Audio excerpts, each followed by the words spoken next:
আসসালামু আলাইকুম। বরিশাল থেকে ঢাকা এসে পড়লাম। অসংখ্য ধন্যবাদ কাস্টমার ভাইয়েরা, কেমন আছেন? আজ 16/6/2025 বরিশাল থেকে চলে আসলাম আপনাদের ভাইগো উদ্দেশ্যে। অসংখ্য ধন্যবাদ সবাইকে। সবাই ভালো আছেন? প্রথম একটি কাজ করলাম, দেখুন কারেন্টের ভালো 500 টাকা মজুরি দিল। থ্যাংক ইউ, অসংখ্য ধন্যবাদ কাস্টমার ভাইকে।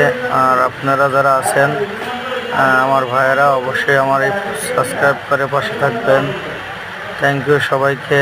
একটি চেঞ্জ ওভার অটোম্যাগনেটিক কন্ট্যাক্ট সুইচ পুড়ে গেছে, এটা চেঞ্জ করে পাল্টি আর একটা নতুন লাগিয়ে দিলাম। খুব সাবধানতা কাজ করবেন ইলেকট্রিক ভাইয়েরা যারা আছেন। আর এই ভিডিওটি দেখবেন, একটু ফলো করে সাবস্ক্রাইব করে পাশে থাকবেন। অসংখ্য ধন্যবাদ। এখানে একটি তার যদি এলোমেলো হয়ে যায়, খুব সাবধানে কাজ করবেন। ইলেকট্রিক কাজ বলতে ধীরে ধীরে কাজ করবেন, তাড়াহুড়ো করা যাবে না। অসংখ্য ধন্যবাদ সবাইকে। আসসালামু আলাইকুম। ভালো থাকবেন, সুস্থ থাকবেন। থ্যাংক ইউ সবাইকে। আল্লাহ হাফেজ।